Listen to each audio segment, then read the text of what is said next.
Imana ishimwe cyane kandi ibyo mfite byose niwe wabimpaye. Imana ishimwe cyane kandi yarambabariye indirimbo hore, yambiriye amaraso yo mu mutima we.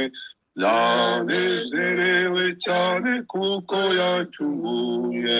Imana ishimwe cyane. Ibyiza yakoze mbifite nk'umufasha. Imana ishimwe cyane. Nimumfasha mu bintu byose bikomeye. Imana ishimwe cyane. Imibabaro yanjye yose nikwayizi, ahindura iyo mibabaro banezeze. Imana ishimwe kuko yumva amasengesho. Imana ishimwe cyane. Ku Mana mu ijuru mfiteyo umugabane. Imana ishimwe cyane. Umfasha mu bintu byose bikomeye. Imana ishimwe cyane. Mw'ijuru abera bazamurika nk'izuba. Yesu ubwo azatwambika ikamba ry'ubugingo. Tumwitegure kuko azagaruka vuba. Imana ishimwe cyane. Ku Mana mu ijuru mfiteyo umugabane. Imana ishimwe cyane. Mu mwanya muto tuzabona umunezero. Imana ishimwe cyane. Mw'ijuru abera bazamurika nk'izuba.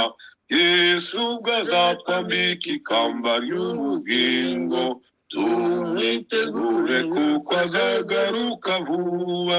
Imana ishimwe cyane.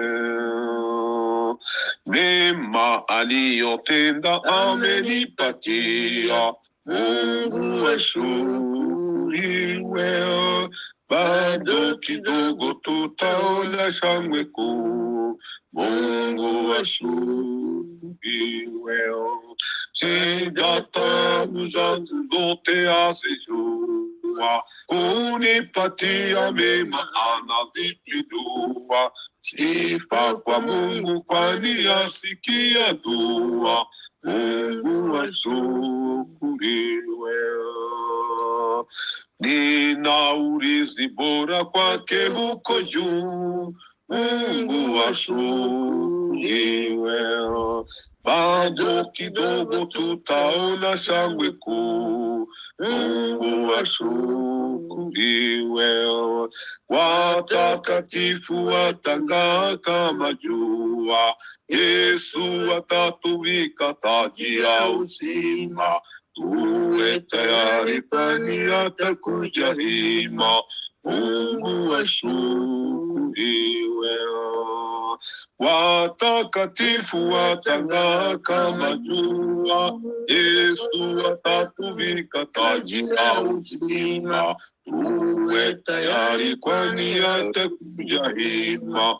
Mungu ashukuriwe. Amina. Haleluya. Haleluya. Amen. Amen. Adusenge. Yego. Turagushimiye.